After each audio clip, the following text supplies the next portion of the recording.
12 de marzo de 1944, 6:47. Frente de Cassino, Italia. La nieve matinal cubría el valle del Lirí como una manta de algodón sucio, pegada al suelo, atrapando el frío y el olor a tierra removida. En una cuneta llena de barro, con el agua helada hasta los tobillos, el cabo James Jimmy Dalton, 34ª División de Infantería estadounidense, mantenía los dedos agarrotados alrededor de un trozo de alambre de espino oxidado tensado entre sus manos. Delante de él, sobre el camino de tierra que serpenteaba entre los árboles desnudos, se aproximaba el sonido que llevaba semanas persiguiendo en pesadillas, el zumbido grave y entrecortado de un motor alemán acercándose a velocidad constante. Un vehículo blindado de reconocimiento enemigo avanzaba hacia su posición a unos 15 kilómetros por hora, confiado, rutinario, como quien recorre un camino que lleva demasiados días siendo seguro. Dalton no tenía bazooka, no tenía minas, no tenía cargas anticarro. Tenía un cable de espino atado a los mangos de 2 palas de zapador, clavadas en ambos lados del camino, y una idea que todo oficial con galones en la 34ª División había calificado como locura peligrosa. En 90 segundos, esa locura decidiría si una compañía entera vivía o desaparecía bajo fuego de artillería. El manual de campaña del Ejército de los Estados Unidos contemplaba métodos exhaustivos y aprobados para detener vehículos blindados ligeros, campos de minas, armas anticarro, obstáculos cuidadosamente diseñados por ingenieros. En ninguna página se mencionaba tensar un alambre a la altura del eje y rezar para que aguante. Dalton lo sabía. También sabía otra cosa. Los libros no paraban balas, y las órdenes tampoco habían evitado que 11 hombres murieran en menos de un mes por culpa de esos malditos coches de reconocimiento. El blindado apareció entre la bruma, emergiendo como una bestia gris con la torreta abierta. El jefe de vehículo asomaba medio cuerpo, prismáticos en mano, buscando los destellos de cascos y el brillo del metal americano. La ametralladora y el cañón automático giraban con pereza, como si supieran que en ese tramo de camino nadie les había plantado cara en semanas. Dalton tragó saliva. El alambre vibraba con los temblores mínimos del terreno. Lo sentía en las yemas de los dedos, como un latido metálico. Aquello no estaba en ningún esquema táctico. Tenía una sola oportunidad. James Dalton no nació sabiendo de guerra. Nació sabiendo de hierro, ruido y sistemas que fallan. Gary, Indiana. Acero, humo y sirenas. Su padre, un hombre de manos enormes y espalda rota, salía de casa antes del amanecer para trabajar en los hornos de US Steel. 15 horas frente a metal líquido, calor insoportable y un salario que apenas mantenía a 6 hijos con ropa y comida decente.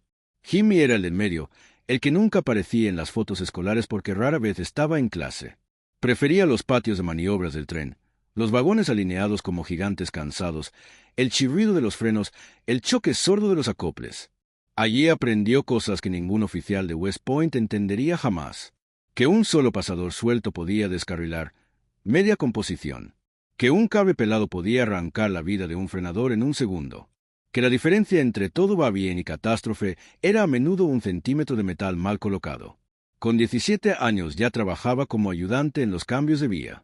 Su mundo eran palancas, cuerdas, alambres, cadenas, reparaciones improvisadas con lo que hubiera a mano, porque nadie iba a detener un tren por falta de una pieza nueva. Si algo se rompía, había que arreglarlo con ingenio o aceptar el desastre. El día que se alistó, en enero del 43, el reclutador le habló de sueldo fijo, entrenamiento serio y ver el mundo. Le dieron 8 semanas de instrucción, un M1 que nunca había tocado antes, y un billete de barco a África. El mundo, efectivamente, lo vio. Lo que no vio fue la versión ordenada y heroica que le habían vendido. Italia fue otro tipo de fábrica, una que consumía hombres en lugar de carbón. La 34ª División avanzaba hacia el norte como una piedra de molino arrastrándose colina tras colina. Cada pueblo era una ratonera. Cada colina, un nido de ametralladoras. Cada río, un problema sin suficientes botes, ni puentes, ni tiempo. Pero si había algo que Dalton llegó a odiar de verdad, no eran los ataques frontales ni los bombardeos. Era aquello que parecía rutinario, casi administrativo. Los vehículos de reconocimiento alemanes. Los blindados ligeros surgían del amanecer o del atardecer, rodando con sus neumáticos sobre el barro italiano, asomándose por caminos secundarios, asomando la torreta, observando y luego llamando la artillería. Ellos no mataban directamente a decenas de hombres. Llamaban a los que sí lo harían. Un vehículo observaba, tomaba notas, coordenadas, se retiraba, 12 horas después, el cielo se abría sobre una compañía americana que, sin entender cómo, quedaba reducida a cráteres y gritos. Dalton los fue contando, uno a uno. El cuerpo de Kowalski, boca arriba, ojos abiertos, pecho destrozado. Las manos de Brennan, que aún parecían agarrar aquel casco que ya no estaba. Vargas, el hombre que sonreía incluso cuando llovía barro, aplastado a pocos metros de la trinchera. Chen, Harrison. 12 nombres en su cabeza, cicatriz tras cicatriz.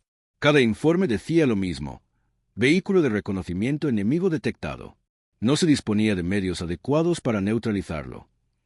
El manual sugería bazoocas, minas, fuego concentrado. La realidad aportaba una verdad simple y brutal. La 34ª tenía más muertos que lanzacohetes, y las minas estaban reservadas para otros sectores. Fue después del tercer amigo muerto cuando la idea germinó. No apareció como un rayo de inspiración divina, sino como un pensamiento obstinado. Un tren de carga puede descarrilar por un solo cable mal puesto. ¿Por qué un coche blindado no podría hacer algo parecido? Los SDKFZ-222, los pequeños blindados de 4 ruedas y torreta abierta que patrullaban el sector, tenían una cosa en común con los vagones de carga. Dependían de ejes, ruedas y trayectoria predecible. Dalton lo vio claro en una noche sin sueño, con la lluvia golpeando la chapa del granero donde dormía su compañía.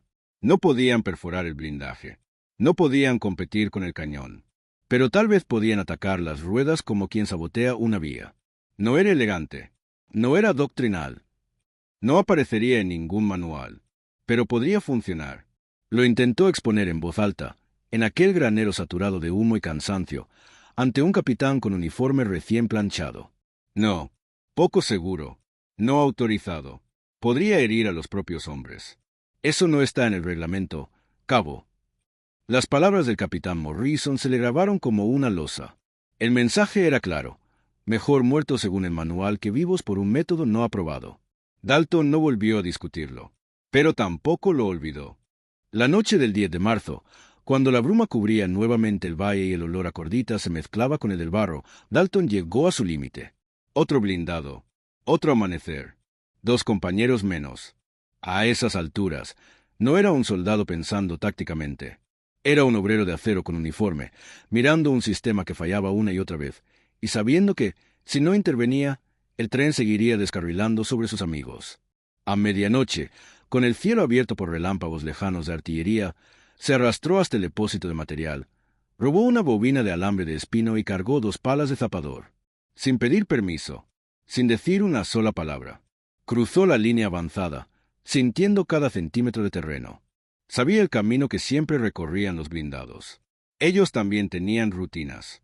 Encontró el punto exacto, un tramo de carretera de tierra que estrechaba entre 2 árboles como una garganta. Un lugar donde no podrían esquivar, donde la velocidad jugaba a su favor o podía volverse en su contra.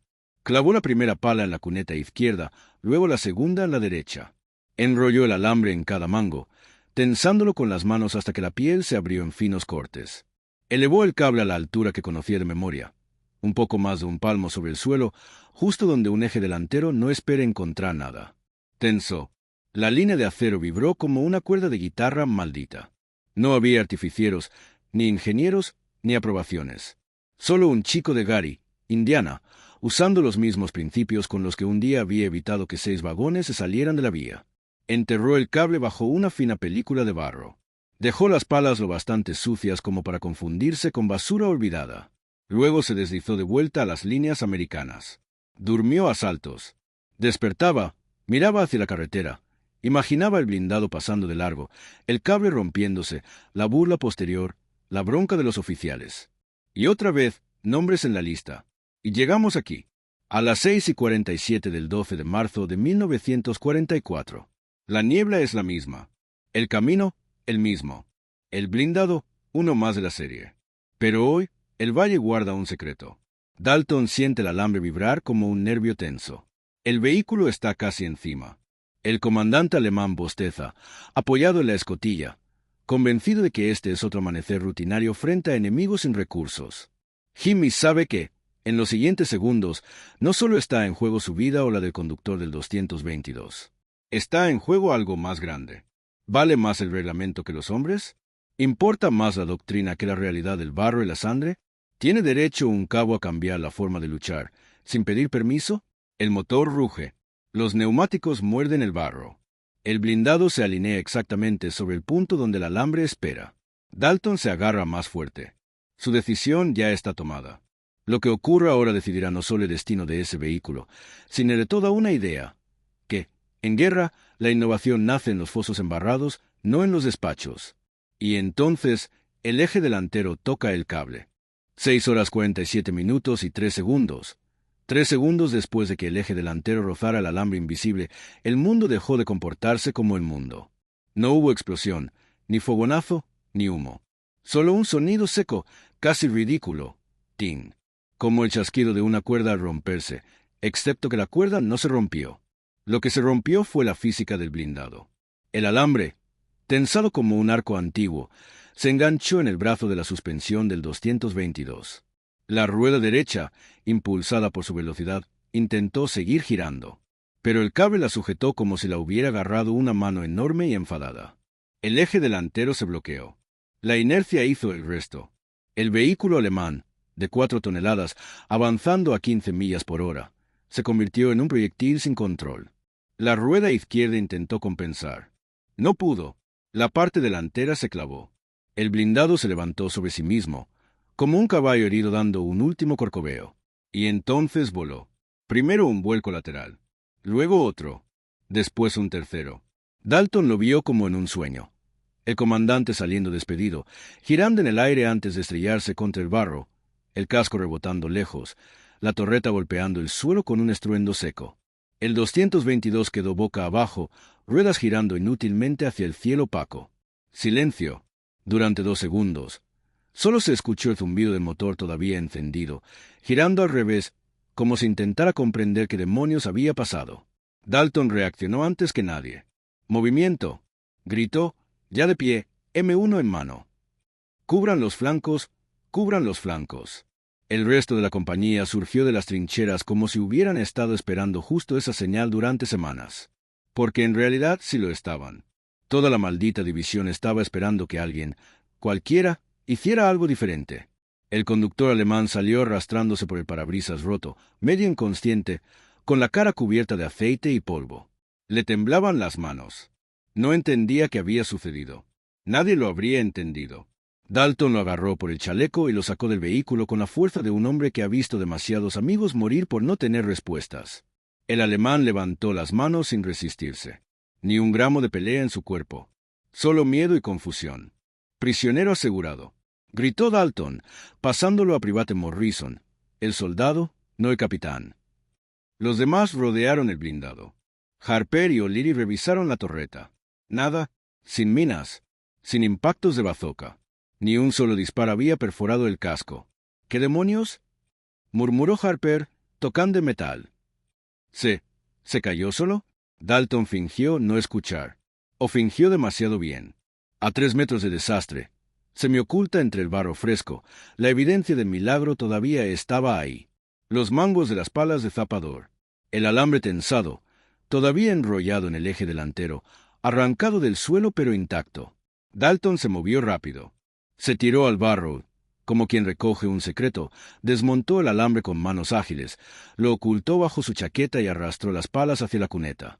Cuando el capitán Morrison apareció, jadeando, con los prismáticos colgando del cuello y el rostro incrédulo, Dalton ya había borrado cualquier rastro evidente.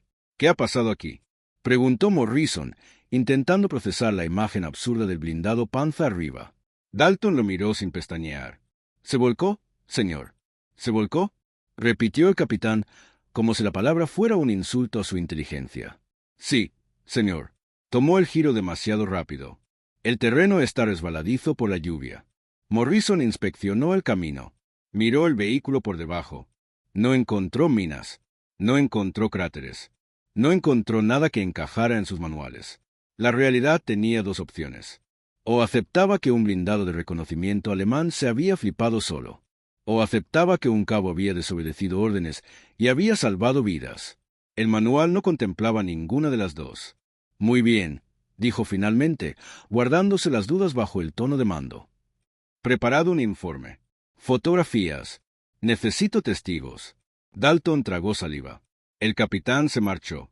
Los hombres siguieron con sus tareas: asegurar el vehículo, registrar al prisionero, montar un perímetro. Solo entonces Harper, su mejor amigo en la compañía, se acercó despacio. «Jimmy», susurró. «Yo vi el cable. Vi cómo lo guardaste». Dalton no se movió. «¿Vas a contarlo?», preguntó, sin emoción. Harper negó con la cabeza. «No, pero más vale que me enseñes cómo demonios hiciste eso». Dalton sonrió por primera vez en semanas. Un gesto pequeño, cansado, pero real. «Esta noche», le dijo, «trae guantes». Porque en ese instante, sin fanfarria, sin testigos, sin generales tomando notas, acababa de nacer el arma más simple y más eficaz que un soldado raso inventaría en toda la campaña de Italia. Y nadie lo sabía. Todavía, esa noche, a las 10:14, mientras la artillería alemana seguía retumbando en las colinas de Cassino, Dalton se movió entre las sombras del campamento estadounidense como un fantasma con un propósito. Había pasado el día entero fingiendo normalidad, limpiando su rifle, ayudando en la evacuación del prisionero, escuchando los rumores sobre el blindado maldito que se había suicidado en la carretera. Nadie lo decía en voz alta, pero todos lo pensaban. Algo raro hizo Jimmy Dalton. Aún así, ningún oficial había hecho la conexión completa. Y eso era suficiente, por ahora. A las 10:16, Harper llegó junto a él, con el rostro aún cubierto de polvo seco y los ojos abiertos por la mezcla de miedo y curiosidad. «Aquí estoy», susurró. «Y traje guantes, tal como dijiste. ¿Qué vamos a hacer?» Dalton revisó el perímetro. Todo estaba tranquilo. Demasiado tranquilo. «Te voy a enseñar cómo detener un 222», respondió, con algo que cualquier soldado puede encontrar en un basurero. Harper tragó saliva. No era un hombre cobarde, pero entendía el peso de lo que estaban por hacer. Los dos caminaron hacia un tronco caído al borde del sector defensivo. Allí, Dalton había escondido otro tramo de alambre, más corto, más oxidado, pero igual de funcional. «¿Por qué me lo enseñas a mí primero?», preguntó Harper. Dalton no respondió de inmediato. Sostuvo el alambre con ambas manos, el metal frío, áspero, con olor a óxido y tierra mojada. «Porque tuviste algo esta mañana», dijo al fin. «Y no dijiste una palabra. Eso significa que puedo confiar en ti». Harper lo miró con un respeto que no había mostrado nunca en voz alta. «¿Cuántas veces lo practicaste antes del de hoy?», preguntó. Dalton soltó una risa leve, sin humor. «12. ¿Y funcionó alguna vez?». «No, hasta hoy». Harper abrió los ojos. «Jimmy, ¿me estás diciendo que probaste este truco 12 veces sin éxito? ¿Y aún así seguiste haciéndolo?». Dalton se encogió de hombros. «¿Qué otra opción teníamos? ¿Esperar bazoocas que nunca llegan? ¿Ver morir a otro Brennan? ¿Otro Vargas? No, hermano. Alguien tenía que intentar algo». Harper inspiró hondo. Esa frase, «alguien tenía que intentar algo», resonó en él como un disparo. Dalton colocó 2 palas de zapador, a modo de postes improvisados, clavándolas en el barro húmedo con golpes secos del mango de su M1. «Primero eliges el terreno», explicó. «Nada de zonas blandas que traguen los postes. Nada de pendientes donde la rueda pueda desviarse. Tiene que ser un punto estrecho, donde el vehículo no puede esquivar sin detenerse». Harper asintió, absorbiendo cada palabra. «Luego vienen las medidas. 14 pulgadas desde el suelo. Ni más alto, ni más bajo. Si lo pones a 12, el blindado pasa por encima. Si lo pones a 16, las ruedas lo rompen. Pero a 14, el cabo tensó el cable y lo dejó vibrar. A 14, amigo mío, agarras el corazón del eje». Harper pasó los dedos por el metal y vio cómo el cable cantaba al tensarse. «¿Y qué pasa exactamente cuando engancha?». «Que el vehículo decide violar las leyes de la física», respondió Dalton, sonriendo con un orgullo oscuro. «La rueda deja de girar, el peso sigue adelante y el 222 se convierte en un trompo». «¿Jesús?». «No», corrigió Dalton. «Esto no lo hizo Jesús. Lo hizo la necesidad». Harper cerró los ojos un segundo. No porque tuviera miedo, sino porque entendía lo que esa frase implicaba. Nadie vendría a salvarlos. Nadie enviaría armas mágicas. Nadie se dignaría a actualizar el manual para reconocer la realidad. Los hombres en el barro estaban solos. Después de 1 hora de práctica, Harper ya podía instalar y tensar el cable sin temblar. Sus manos eran más lentas, más inexpertas, pero aprendía rápido. «Jimmy», Si esto se entera el capitán. No se va a enterar, respondió Dalton. No por nosotros. Harper guardó silencio. El cabo no había dicho, no se lo diremos. Había dicho, no por nosotros. El método se iba a esparcir. Como una idea peligrosa, como un rumor, como un arma que solo nace en la desesperación. Dalton sabía que lo que había creado no era solo una trampa. Era un acto de rebelión silenciosa contra un sistema que permitía que hombres jóvenes murieran por reglas escritas por oficiales que jamás habían visto un 222 de cerca. Jimmy, dijo Harper finalmente. Esto podría cambiarlo todo. Dalton solo murmuró. Eso espero. Porque si no, la guerra nos va a tragar vivos. A las 4:58, cuando la primera luz pálida se filtraba sobre las colinas, Harper despertó sobresaltado. Había dormido apenas 2 horas, demasiado emocionado, demasiado nervioso. Buscó a Dalton con la mirada. El cabo estaba despierto, sentado en el borde de la trinchera, limpiando su M1 mientras repasaba mentalmente la lección de anoche. Algo se había puesto en marcha, algo que ya no podrían detener. Porque ese día, aunque ellos aún no lo sabían, otro Scout alemán iba a caer en otra trampa. Pero esa vez, no sería Dalton quien la colocara. Sería alguien más.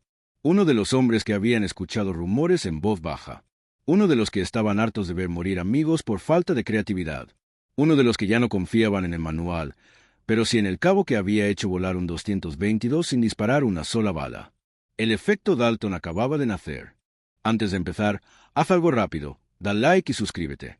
Lo que vas a escuchar no es una historia común. Es la clase de relato que te hace pensar en cuántas innovaciones nacieron del miedo, la desesperación y la genialidad de un solo soldado.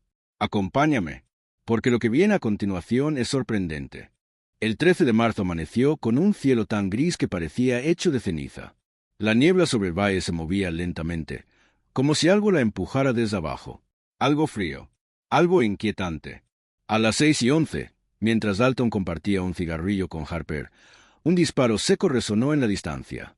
Un solo golpe. No de arma, no de artillería. Un impacto, un crujido metálico. Y luego, silencio. Harper levantó la cabeza. ¿Escuchaste eso? Dalton no respondió. No necesitaba hacerlo. Ese sonido lo reconocía demasiado bien. «Mierda», susurró Harper. «¿Alguien más?» «Sí», interrumpió Dalton con voz baja. Alguien más lo hizo. Los dos corrieron hasta el puesto de observación improvisado en una colina baja, usando prismáticos viejos y empañados. Desde ahí, entre la niebla, vieron una silueta irregular. Un objeto oscuro. Volcado. Otro 222. Boca abajo. Exactamente igual que el del día anterior. Ruedas aún moviéndose. Motor ahogándose. Sin rastro de combate. Sin minas. Sin impacto de antitanque. El oficial a cargo del puesto, el sargento Ellis, les hizo un gesto. «Lo mismo, Dalton. Lo juro por Dios. Exactamente lo mismo. No hubo explosión. No hubo disparos. Simplemente se fue al demonio».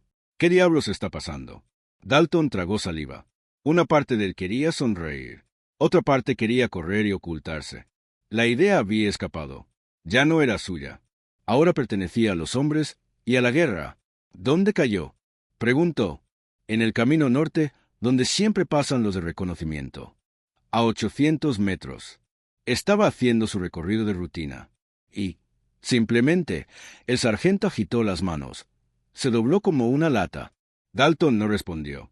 Harper sí lo hizo por él. «Jimmy, esto está creciendo rápido». A las 8:30, un joven soldado se acercó nervioso a Dalton mientras éste reparaba su equipo. Se llamaba Private Kellerman. Tenía 19 años. Le temblaban los dedos. «Cabo, necesito decirle algo». Dalton levantó la vista. «Anoche, yo lo hice». «¿Qué hiciste?», preguntó Dalton, aunque ya sabía la respuesta.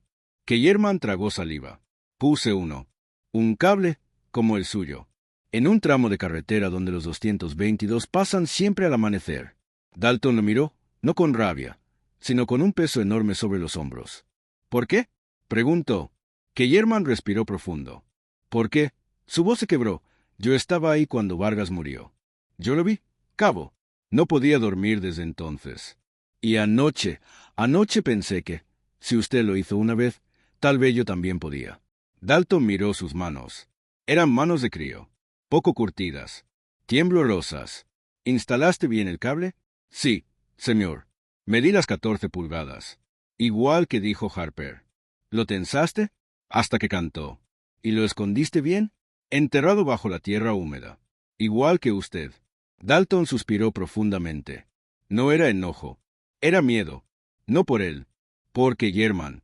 Por todos los que ahora estaban imitando su método sin entender del todo el riesgo. Harper apareció detrás de ellos. Jimmy, lo hiciste demasiado bien. Les diste esperanza. Dalton cerró los ojos un segundo.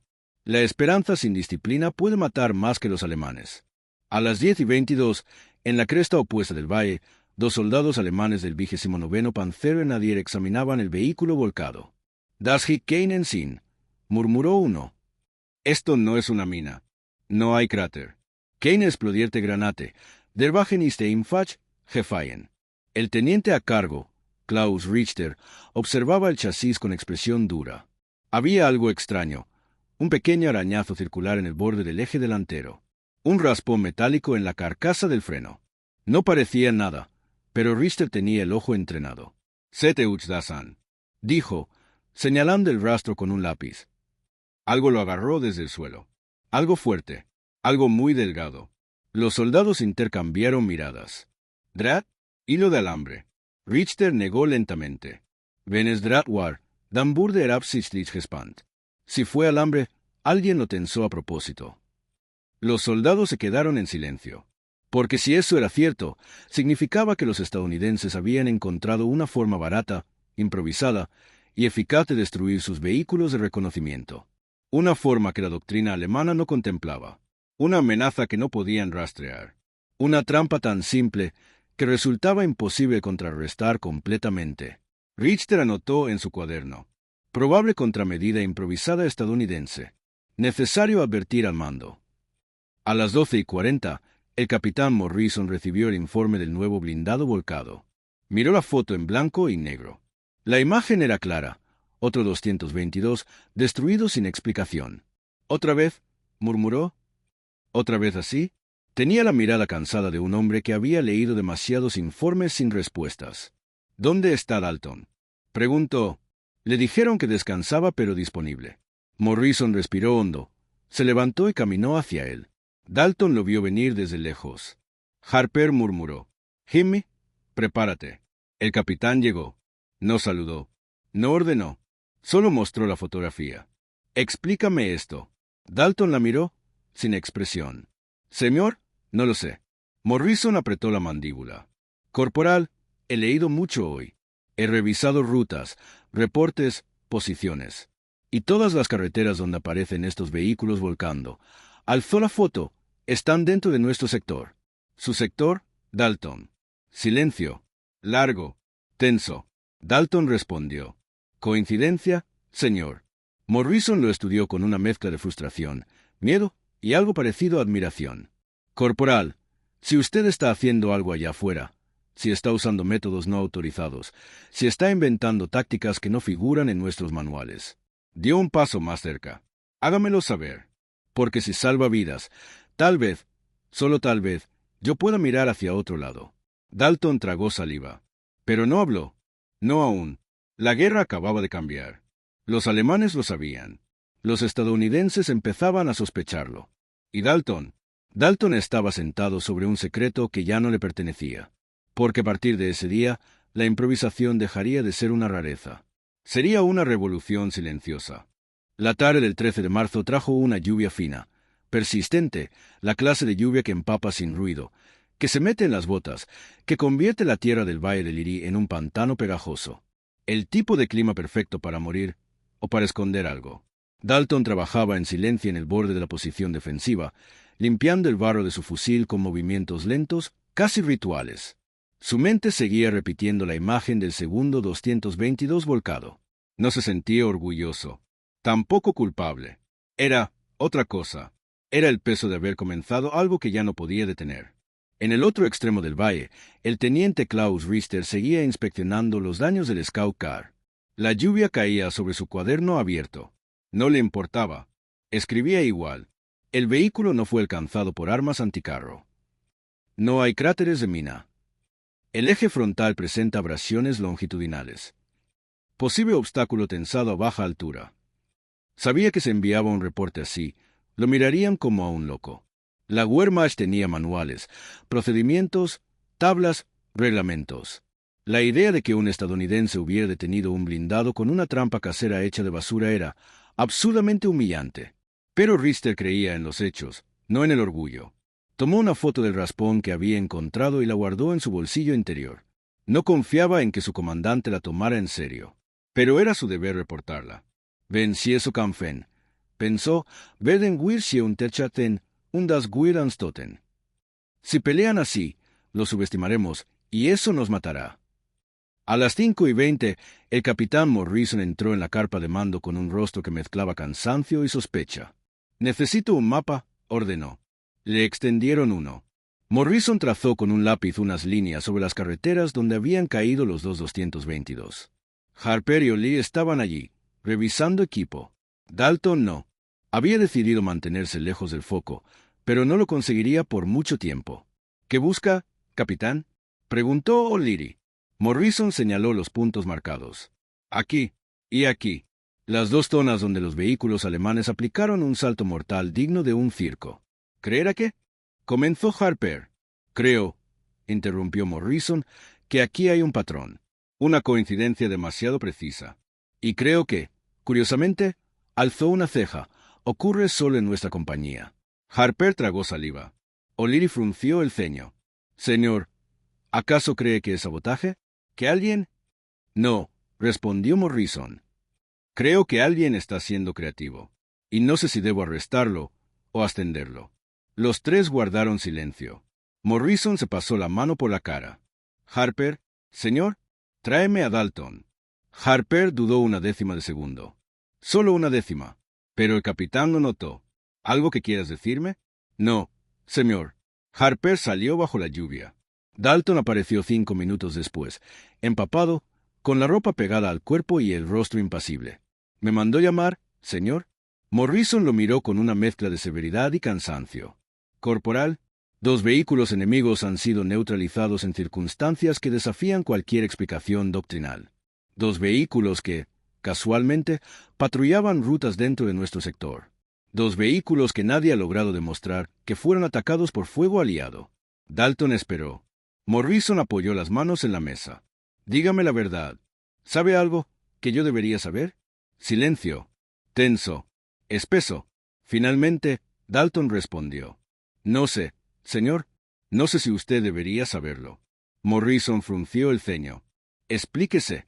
Dalton levantó la mirada. «Señor, a veces la gente como yo encuentra soluciones. No porque quiera, sino porque ya no puede ver a sus hombres morir mientras espera equipo que nunca llegará. Y cuando encuentra esas soluciones, los oficiales no quieren escucharlas. El manual no las aprueba. La cadena de mando no las entiende. Y al final, tragó saliva. Los muertos siguen siendo nuestros, no suyos». Morrison no esperaba esa respuesta. No de un cabo. Se quedó callado varios segundos. Luego dijo: «Corporal, si usted está detrás de estos incidentes, o si conoce a quién lo está, necesito saberlo, para evaluar riesgos. Y para protegerlo». Dalton no negó. Tampoco afirmó. Solo dijo: «Señor, ¿quién está protegiendo a quién? ¿Usted a mí? ¿O yo a mis hombres, mientras usted completa formularios?» Morrison respiró hondo, molesto, porque sabía que Dalton tenía razón. «Puede irse», ordenó finalmente. Dalton saludó y se retiró. Cuando salió de la carpa, Harper estaba allí, esperándolo. «¿Y bien?» Dalton suspiró. «No confesé nada. Pero creo que el capitán empieza a entender que hay cosas que es mejor no preguntar». Harper asintió. «Entonces, seguiremos». Dalton lo miró. «No, Harper. Seguiremos, pero con cuidado. Los alemanes ya sospechan. Y ahora, nuestros propios oficiales también. Incluso la mejor idea puede convertirse en sentencia de muerte si se usa sin disciplina». Esa misma noche, a las 8:40, el teniente Richter reunió a sus 3 patrullas de reconocimiento. Los hombres estaban exhaustos, pero atentos. «Habe sofort will jede Straße visuell überprüft», ordenó. «Desde ahora, cada carretera será inspeccionada visualmente». Los comandantes de los 222 protestaron. Das Verlanzarans. Eso nos ralentiza. Langsamist besser als tot, respondió Richter. Lento es mejor que muerto. Ordenó a los conductores avanzar a media velocidad. A los comandantes, caminar 20 metros por delante. A los gunners, vigilar cunetas y árboles buscando señales de alambre. No sabían exactamente qué buscaban, pero sabían que había algo nuevo ahí fuera. Algo ingenioso, algo letal, algo que, si no encontraban pronto, podría hundir todo su trabajo de reconocimiento en el Valle del Liri. La batalla silenciosa entre la improvisación estadounidense y la ingeniería alemana acababa de comenzar, y nadie, ni Dalton ni Richter, sabía quién iba a adaptarse más rápido. Si esta parte ya te tiene al borde, detente un segundo y deja tu like. Así ayudamos a que más personas descubran estas historias ocultas de soldados que cambiaron la guerra desde el barro y la oscuridad. Y si quieres seguir cada giro inesperado, suscríbete. Lo que viene después es aún más sorprendente. El amanecer del 16 de marzo llegó espeso, cargado de un silencio extraño. La artillería, que normalmente cantaba con puntualidad casi religiosa, había decidido callarse. Era como si todo el frente estuviera conteniendo la respiración. Dalton se despertó con la sensación de que algo en el aire había cambiado. Una tensión nueva. Un trazo invisible de peligro rondando la línea.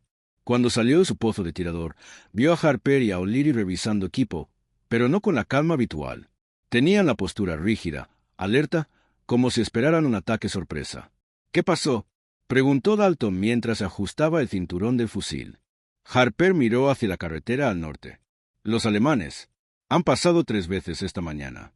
Despacio, muy despacio. Patrullas a pie delante de los vehículos, agregó O'Leary. Y llevan ganchos largos, como si estuvieran buscando trampas. Dalton sintió un escalofrío recorrerle la columna.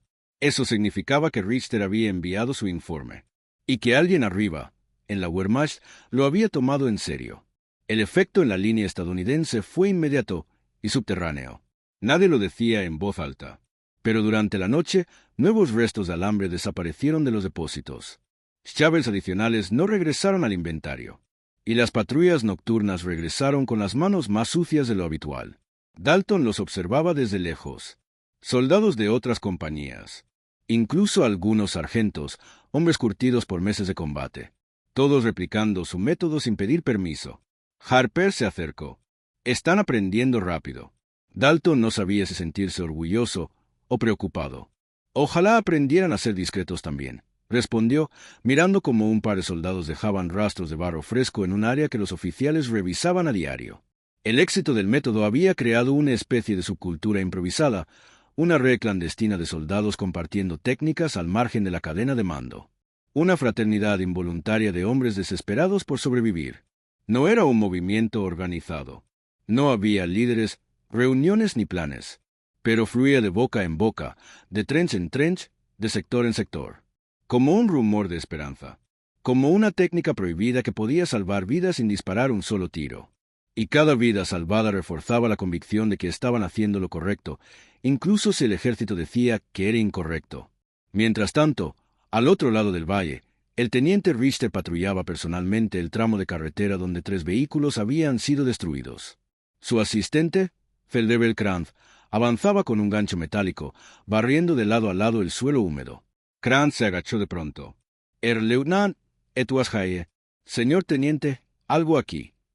Richter lo vio señalar una marca en el barro. Una pequeña hendidura. Rectangular. Demasiado regular para ser natural.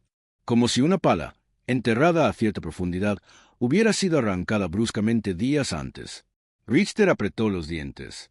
Siepa Sensichan. Se están adaptando. Kranz lo miró, confundido. ¿Die Amerikaner? ¿Los americanos? Nein, respondió Richter, mirando el horizonte con gesto grave. Die Einfachen Soldaten. No, los soldados rasos. Richter sabía algo que los oficiales estadounidenses aún ignoraban. Las innovaciones más peligrosas no nacen en oficinas. Nacen en trincheras. En la mente de soldados que ya no tienen nada que perder. Esa noche, mientras la lluvia golpeaba las lonas y el barro hacía imposible encender cigarrillos, Dalton recibió un susurro en su oído. «Te buscan», dijo O'Leary. «¿Quién? ¿El capitán?» O'Leary negó con la cabeza. Peor. Sargentos de la compañía F y uno de la compañía L. Quieren hablar contigo. A solas. Dalton sintió el peso de aquello. ¿Dónde están? En la casa destruida, la que tiene solo 2 paredes. Están ahí desde hace media hora. Dalton caminó entre sombras, evitando las patrullas propias. No quería preguntas. No quería atención. Al llegar, encontró a 6 hombres esperándolo. No eran novatos. Sus rostros estaban curtidos, afilados por la guerra. Uno, el sargento de la Compa F, habló primero. ¿Es usted Dalton? Sí. ¿Es usted el que hizo volcar esos carros? Dalton no respondió, pero tampoco lo negó. El sargento dio un paso adelante. Enséñenos. Dalton los estudió. Rostros serios. No buscaban gloria, ni ascensos, ni historias. Solo querían sobrevivir. Está bien, dijo finalmente. Pero si lo hacemos, será bajo mis reglas. Diga cuáles, preguntó otro. Dalton levantó 3 dedos. Primero, nada de improvisaciones tontas. Si no se hace bien, puede matar a un compañero. Segundo, nunca 2 trampas en la misma carretera. Los alemanes se vuelven cuidadosos. No los provoquen más de lo necesario. Tercero, nadie, absolutamente nadie, menciona mi nombre. Todos asintieron. Y Dalton comenzó a enseñar.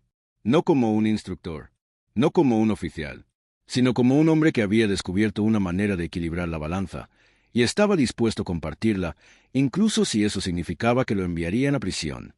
Cuando Dalton regresó a la línea, empapado y con las manos negras de barro, notó una figura a contraluz junto a un poste. Era el capitán Morrison. Llevaba minutos observándolo, y no dijo nada, nada en absoluto. Solo lo miró, largo rato, como si estuviera presenciando algo que ya no podía detener. Finalmente, Morrison habló. Corporal, señor, lo que sea que esté haciendo, hágalo bien. Dalton sintió un nudo en la garganta. No era una aprobación. No era una orden. Era algo diferente. La clase de permiso que un oficial da cuando sabe que la guerra no se gana con manuales, sino con hombres lo suficientemente desesperados como para romperlos. La noche siguió avanzando. En silencio. Con lluvia. Con sombras moviéndose entre árboles. Con soldados cargando bobinas de alambre en mochilas que no deberían tenerlas. Y en el mapa invisible de aquella batalla, un arma silenciosa e improvisada seguía extendiéndose. Una trampa que el alto mando repudiaría, pero que salvaría a cientos de vidas en los meses siguientes. El 18 de marzo amaneció con un frío cortante, seco, casi metálico. No había niebla esta vez, solo un cielo duro y gris que parecía presagiar algo inminente. Dalton caminaba entre posiciones con el fusil colgado en el hombro, escuchando los murmullos. Los hombres ya no hablaban del frío, del hambre o del barro.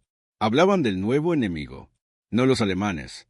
La idea de que alguien, dentro de su propio ejército, había resuelto un problema que los oficiales se negaban a ver. Dicen que fueron 3 coches ya, comentó uno. 5, respondió otro. Contando los de la compañía L. Dalton no dijo nada, pero escuchaba, y cada historia cargaba un detalle nuevo, exagerado, casi mítico. Dicen que el cable puede cortar un tanque a la mitad. Dicen que lo descubrió un ingeniero secreto. Dicen que es tecnología nueva enviada desde los británicos. Dalton casi sonrió. Así nacen las leyendas en guerra, con medias verdades, rumores amplificados y un enemigo que no quiere admitir que está siendo humillado por algo tan simple como barbed wire. A las 10:12 de la mañana, un estampido retumbó en el sector norte. No era artillería. Era distinto. Más corto. Más preciso. O'Leary apareció corriendo. Dalton, tienes que ver esto. Dalton se levantó y siguió a O'Leary hasta un pequeño barranco que dominaba la carretera secundaria. Allí, 4 soldados observaban con prismáticos. ¿Qué pasa?, preguntó Dalton. Uno de ellos le ofreció los prismáticos. Mírelo usted mismo. Dalton los ajustó, y su estómago se tensó. En la carretera, 222 avanzaban despacio. 3 soldados alemanes caminaban delante de ellos, arrastrando una especie de armazón metálica con ruedas pequeñas, como un peine gigante de acero. Richter lo había diseñado. Dalton no lo sabía, pero lo sentía. Un rastreador. Un detector improvisado para enganchar cables desde lejos. Estaban aprendiendo. «Mierda», murmuró Harper. «Ya saben qué buscar». Pero Dalton negó con la cabeza. «No saben qué buscar».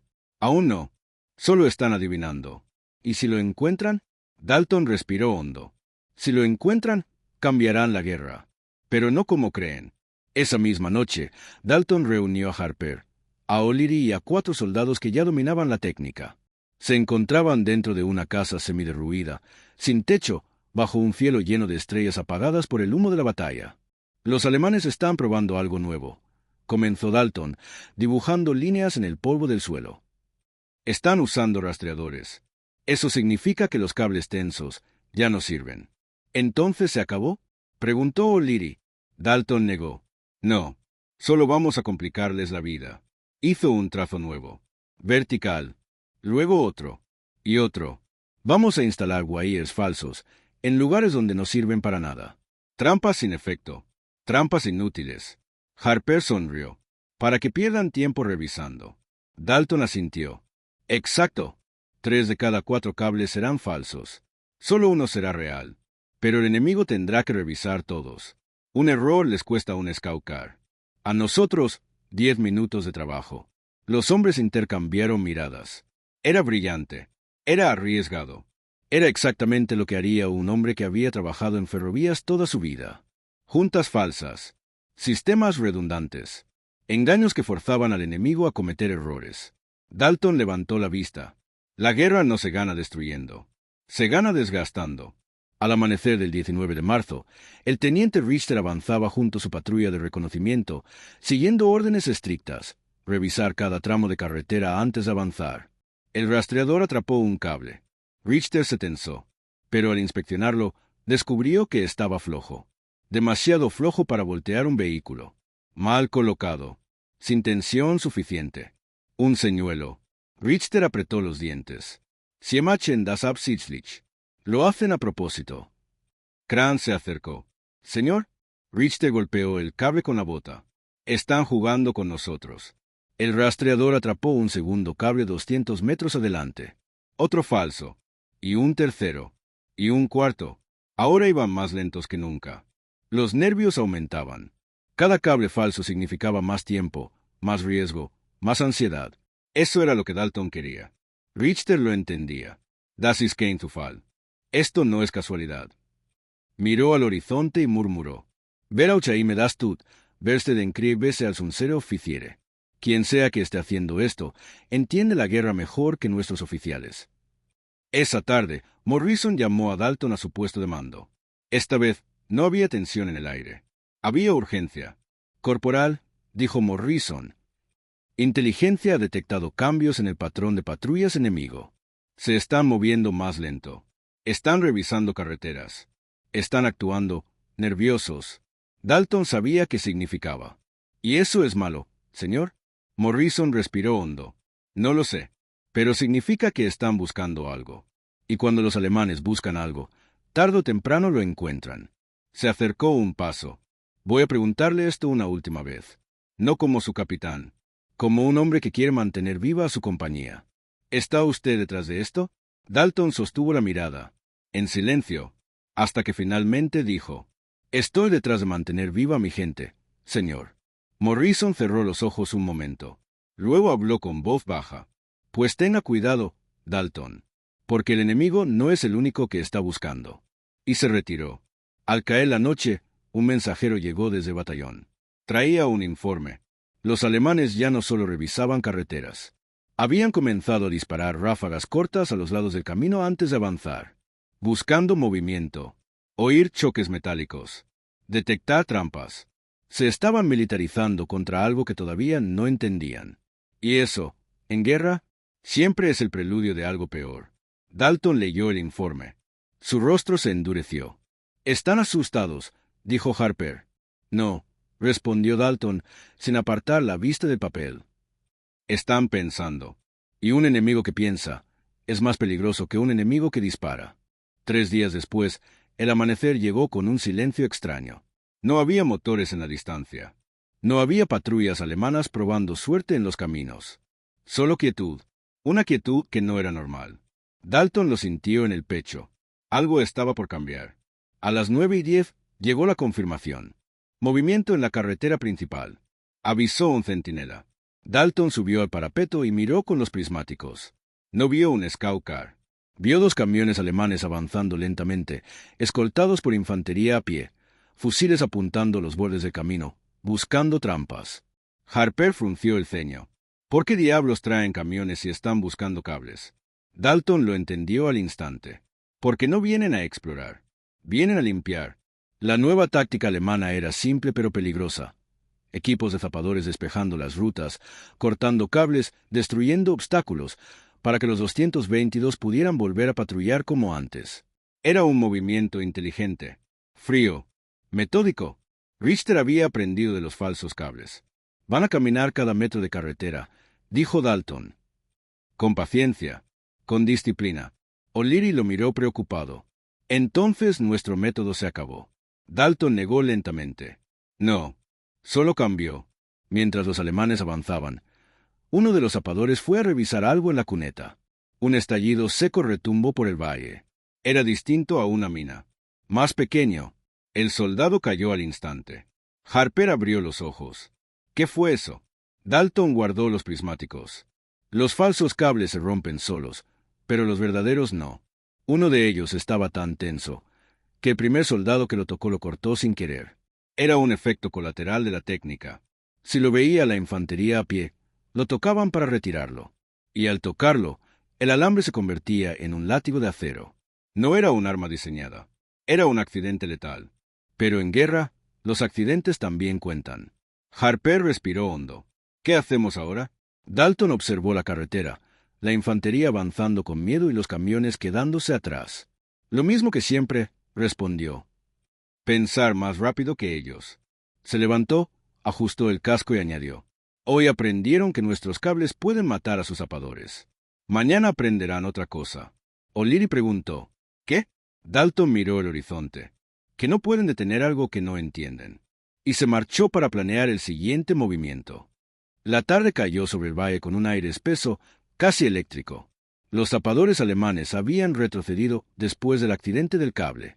La carretera quedó silenciosa otra vez, pero nadie en el 34º creyó por un segundo que el enemigo se rendiría. Dalton tampoco. Van a volver, dijo mientras limpiaba el barro de su pala. Y la próxima vez vendrán con más ojos y menos miedo. Harper se sentó junto a él. Entonces, ¿cuál es el plan ahora? Ya conocen los cables. No podemos repetir lo mismo. Dalton sonrió apenas. No vamos a repetirlo. Vamos a esconderlo dentro de otra cosa. Harper frunció el ceño. ¿Otra trampa? Una más simple todavía. Esa noche, Dalton reunió a 4 hombres en un barniz semiderruido detrás de las líneas. Sacó una cuerda larga, gruesa, cubierta de barro seco. Esto parece cuerda, dijo. Pero no lo es. Harper la tomó, la pesó. Demasiado rígida para cuerda. Dalton asintió. Es alambre de balas envuelto en yute. Lo usaban en los ferrocarriles de Gary cuando no había presupuesto para reemplazar cables rotos. O'Leary abrió los ojos. Parece cuerda vieja, pero corta como acero. Exacto. Los alemanes van a buscar cables, continuó Dalton. Esta vez verán una cuerda rota en el camino y pensarán que no sirve para nada. Harper entendió. Y cuando el 222 pase, el eje hará el resto, completó Dalton. A las 3:20, se arrastraron de nuevo hacia la carretera principal. El cielo estaba tan oscuro que el mundo parecía desaparecer a 5 metros de distancia. Dalton clavó los llaves. Tensó la cuerda. La cubrió con barro igual que la anterior. Pero ahora había un truco. ¿Ves? Susurró. No brilla. No refleja luz. Parece parte del camino. Harper sonrió, casi orgulloso. Es simple. Demasiado simple. Eso lo hace funcionar, dijo Dalton. En guerra, lo simple es invisible. El amanecer llegó sin aviso. La niebla volvió a cubrir la carretera como un sudario gris. A las 6:58, Dalton escuchó el motor. Más pesado, más rápido, más confiado. «Viene otro», confirmó Harper desde la posición de observación. Dalton clavó los codos en la tierra y miró a través de los prismáticos. Era una 222, pero distinta. Un nuevo comandante. Ventanas protegidas. Infantería detrás, caminando en abanico. Richter había enviado un vehículo de prueba. Un desafío. A 300 yardas, el comandante inspeccionaba el camino con prismáticos. A 150, la infantería se detuvo, revisó cunetas. A 50, un soldado apuntó directamente al cable camuflado. El soldado se agachó, dudó, tocó con la bayoneta, y se marchó sin cortar nada. Dalton contuvo el aire. El 222 avanzó. A 20 yardas. 15. 10. El eje golpeó la falsa cuerda. La tensión se liberó como un latigazo metálico. El Scout Car se levantó en falso, la rueda derecha se clavó, la suspensión explotó, el vehículo giró de manera abrupta. No llegó a volcar, pero sí a oscilar violentamente, lanzando al comandante fuera del hatch y estampándolo contra el asfalto. El motor se apagó. El vehículo quedó inmóvil. Harper exhaló. No lo destruyó, pero lo dejó muerto. Suficiente, dijo Dalton. La infantería alemana retrocedió sin disparar. No había confianza en sus pasos. No había seguridad en sus máquinas. Habían visto cazadores invisibles donde solo había caminos vacíos. Esa tarde, el sector entero quedó en silencio. No hubo más patrullas. No hubo más 222 buscando posiciones. Por primera vez en semanas, no hubo muertos por reconocimiento. Harper se dejó caer en una roca. ¿Crees que esto acabe aquí? Dalton miró el horizonte, donde la niebla se movía como un animal lento. No. La guerra no se detiene por un cable. ¿Y entonces? Dalton cerró la mano sobre el alambre camuflado. Entonces hacemos lo que siempre hacemos. Pensamos diferente. Y seguimos vivos. La luz del atardecer cayó sobre el valle, dorada, silenciosa. Un silencio ganado a pulso. Un silencio que solo existía porque un joven de Gary, Indiana, se negó a aceptar que las reglas del manual eran más importantes que la vida de sus hombres. Era el final de un método y el comienzo de otro. La guerra avanzaría, y Dalton avanzaría con ella. Si esta historia te dejó pensando en lo que un solo soldado puede cambiar, dale like y suscríbete. Hay más tácticas inesperadas, más héroes invisibles y más secretos de guerra que jamás llegaron a los libros, y te los voy a seguir contando. ¿Listo para la próxima historia?